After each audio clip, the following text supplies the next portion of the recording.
Братя и сестри, пълно свидетелство искаме да дадем на Гина. Тази жена се казва Гина. И вчера беше мъртва, но днеска Бог показа милост, показа любовта си. Съботния ден, както Лазар стана от гроба, така и тя стана, братя и сестри. За Бога няма невъзможно, повярвайте. Покайте се, защото Бог наближава да дойде. На третия ден Гина пак възкръсна. Първия ден беше на кома, втория ден казаха, че е мъртва, третия ден казаха, че е жива. Възкръсна в името на Исус. Бог диханието си отново в нея. Отново и направи диханието да диша, отново диша. Благодарим на нашия Бог. Слава и поклон да даваме, защото Той чува всяка молитва. Ние вчера ридаехме, плачехме, но днеска Бог достави радост в сърцата ни. В сърцата ни има голяма радост, защото Бог каза, тя няма да умре, а ще възкръсне, ще разказва делата на Бога.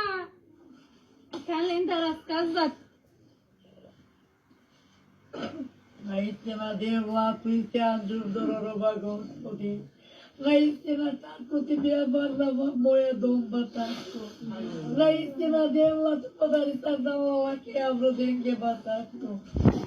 Лекарите казаха, съгласни ли си да дадете нейните органи, като най-излагаха чиновете. Тя от Бога дарена на нас, бататко. Слава да бъде Твоето име, Господи. Ами магазато дърма Исусе, туде маге за те даде старма Дева. Ти да подариха Господи на мене, бататко. Лакия в роденке да ма Исусе. Ти заради нас делата на роди амба, Господи. Ти заради нас, Господи, заради нашите грехове, ба Исусе. Наистина си жив, ба Господи. Последни времена чудеса правиш, ба Господи. Да те хвалим, ба Господи, да вярваме, че имаме жив Спасител, бататко. Лекарите, които са казали, Господи, ти не си казал, Господи. Слава да бъде Твоето име, Господи.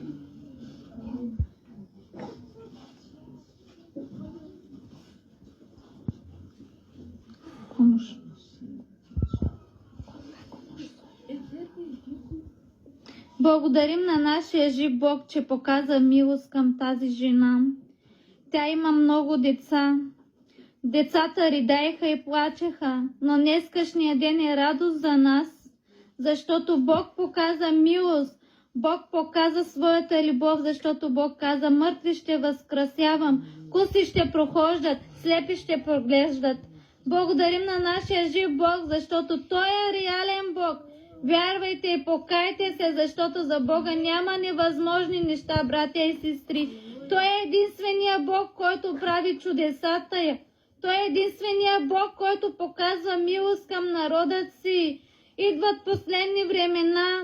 Последни времена живеем, братя и сестри. Покайте се, защото тая жена е пълното свидетелство на народа. Нека да гледа народа, че тя възкръсна.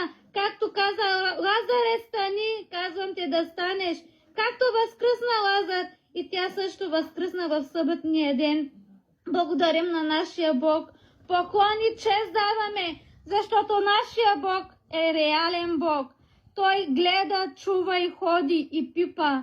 Той където докосва, там следа не остава, братя и сестри. Защото Бог докосва ли царява съвършено, съвършена победа даде. Благословен и свят да бъде нашия Бог. Покайте се, братя и сестри, защото няма време.